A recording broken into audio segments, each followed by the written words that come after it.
Welcome to the Writing Anecdotes workshop. Let's get started. To begin the workshop, I'd like to tell you what the goals of the workshop are. By the end of this workshop, you should be able to define the word anecdote. You should be familiar with the common features of an anecdote. By the end of the workshop, you'll see an example of an anecdote. And most importantly, by the end of the workshop, you will have instructions that you need to create your own anecdote. So with that in mind, be sure you have a pen and paper, plenty of paper by your side, and about a half hour of uninterrupted time. Okay, let's begin. To start off, I want to tell you why anecdotes work so well in writing. Anecdotes are basically short stories that people tell to illustrate a point, and people love stories. So I'd like you to think for a moment about all the times when you went back to school in September and your teacher asked you to write about your summer vacation, or when you went to a great party and one of your friends asked you, why was that party so good? And you found yourself telling stories about what somebody did or a funny moment. Those are all examples of anecdotes.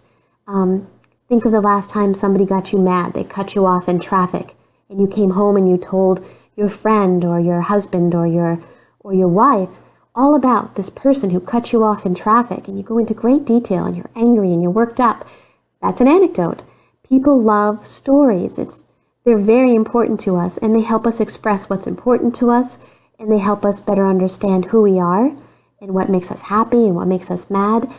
So, in general, anecdotes are little stories, and people love stories. So let's get a little bit more specific. For our terms, for our workshop today, we're going to be understanding anecdotes using this definition. An anecdote is a short story used to illustrate a point in your writing. Anecdotes will have these features that you see here on the screen. They typically will focus on a specific moment in time. For example, a particular day, event, or moment, right? So anecdotes are short. Kind of think of a snapshot. They include vivid details so that readers can imagine this moment like a movie in their minds. And they use time cues to indicate to the reader that a story is about to begin. So some examples of time cues that start anecdotes in a writing might be something like, I remember the time, or when I was 10 years old, or last winter. These are all time cues that set up an anecdote, a short story that you're going to use in your writing to illustrate a point. And all anecdotes are based on a writer's personal experience or observations. So if you'd like to, pause this video and review this information on this slide before you move on, so that you have an understanding of what an anecdote is. And when you're ready, come on back to the workshop. Okay, so we gave you a definition and we showed you some of the features. Now I want to show you what an example anecdote looks like. This is actually a paragraph that was included in one of my personal essays about my belief in slumber parties. So this is one small body paragraph in a larger essay about my family's slumber parties. So if you notice, I've color-coded this paragraph. So the paragraph starts off with a topic sentence that establishes the focus of the paragraph. And the focus of this paragraph is to tell you about an early memory I have of slumber parties. So my earliest slumber party takes me back to the night of an impending thunderstorm and my mother announcing, "Get your sleeping bags." So every anecdote, when you use an anecdote in writing, you want to be sure you have a topic sentence that gives the reader a reason why you're telling us a story. So in this case, it was to help you understand my earliest memory of a slumber party. And then, as a writer, I want to make sure I provide enough supporting details so the readers can imagine the slumber party in their mind. And you'll notice as you read the details that these details provide the who, what, when, where, why, and how of this particular moment. So my brother and sisters and I carried our no-nonsense sleeping bags rolled and tied with strings to the living room. My twin sister arranged our pillows to touch. We formed our circle of sleeping bags against the storm and counted Mississippis to determine the thunder's distance. So notice how the details there are giving the reader a snapshot of this slumber party. Just enough detail so they understand who was there, what we were doing, why we were there. And then that moves us into the last part of the paragraph, which is the closing sentence. So the closing sentence for any paragraph should help the reader think more deeply about the topic sentence. It should be a reflection of why the topic sentence was important. So here you see we buried our faces when lightning lit up the walls, and after the storm passed, we fell asleep to our collective breathing and the certainty that no harm would come if we stuck together. So you can see how that last sentence is reflecting on why it was so important for me to tell you the story about my earliest slumber party. It was really about making the point that my family and I use slumber parties to stick together. Okay, so pause the screen and look at this example and notice the features of an anecdote and of a paragraph inside this example. And when you feel like you have an understanding of what an anecdote is and what they look like, go ahead and proceed with the workshop. Okay, so at this point, now that you understand what an anecdote is and you're familiar with some of the features and you've seen an example, I'd like to help you create an anecdote of your own. So to do so, I'd like you to focus on one particular moment from your personal experience that you'd like to express as an anecdote. So think about one particular moment, and again, think of a snapshot. You're not trying to tell a long story here. You're ultimately going to be writing a very short paragraph. So you want to tell a short story, a particular moment. Once you have that moment that you want to focus on in your anecdote, write it down at the top of the blank piece of paper. Just write down the moment. I want to write about my family's first slumber party, would be an example. Okay. Once you have the particular moment in your mind, I'd like to show you a pre-writing strategy that will help you remember details about your moment so that you'll be able to write an anecdote. The strategy that I want to show you is called the reporter's formula. Every reporter who writes a story for television or for a newspaper follows this basic reporter's formula. They want to write a story that helps the reader understand the who, what, when, where, why, and how of a story. We're going to use that reporter's formula to help you remember the who, what, when, where, why, and how of this particular moment that you want to turn into an anecdote.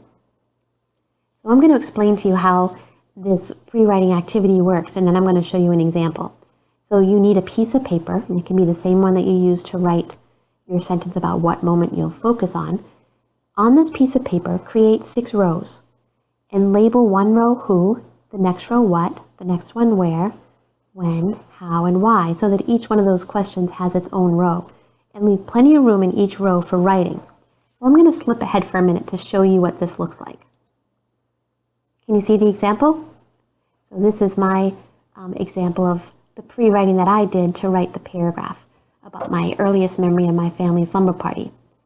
So take a minute and pause this video and you can sort of read my pre-writing, and you can see that it's kind of messy because it's pre-writing, but you see that I have a row for who, what, when, where, why, and how.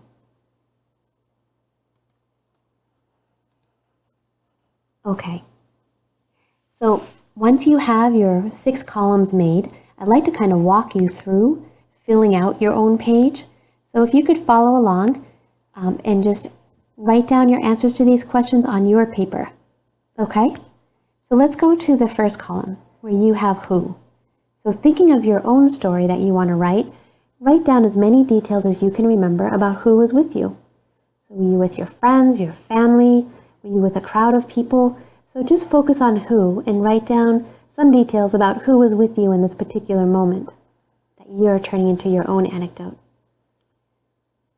And then the next one you want to think about is what? What were you doing in this particular moment? And then again, thinking of your story, think about when details. Was it late at night? Was it early in the morning? Do you remember if it was winter or summer when you were having this moment that you're writing on? If you know the exact date and time, that's perfect, but you don't have to. You can just indicate time by writing down details about what time of day or time of year your story was taking place. You could also indicate how old you were to help us understand when. So if you were 10 years old in the 1970s, that's going to give us an indication of when too.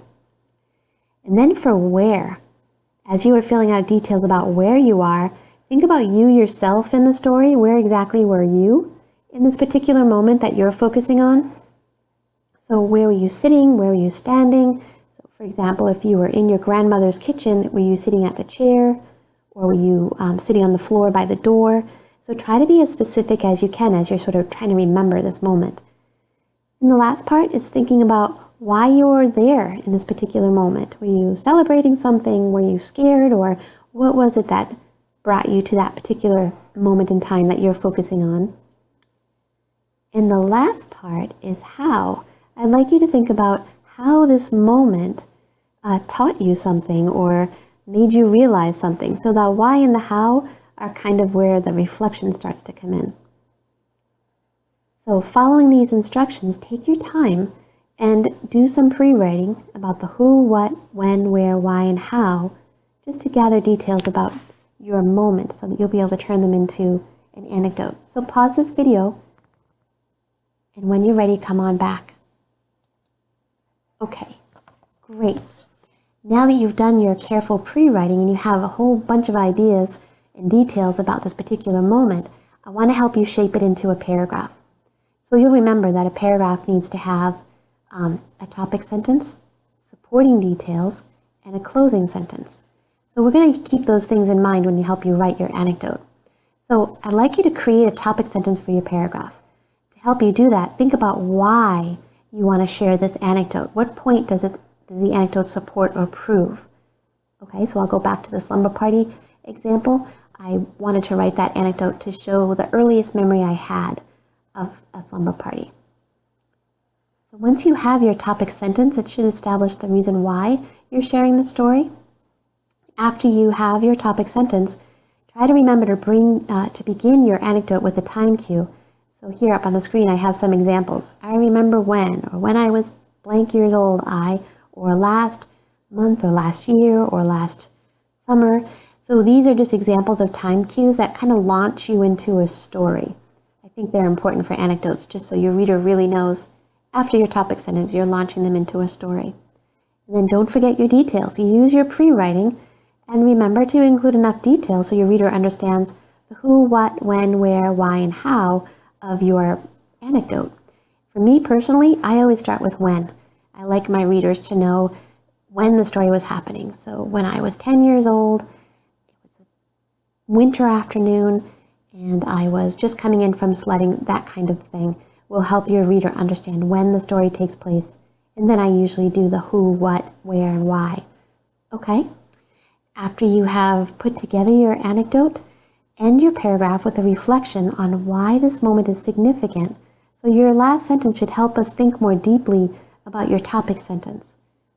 Okay, so if you need an example of that, you can go back into this video and look at the slumber party example, and you'll notice that the topic sentence establishes the focus of the paragraph, but the closing sentence really gives you why this is so important.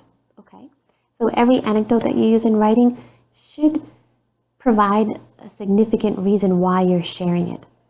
All right, so pause this video and use these tips up here on this slide to help you write your first draft of your paragraph. And when you're ready, come on back to the video to finish up.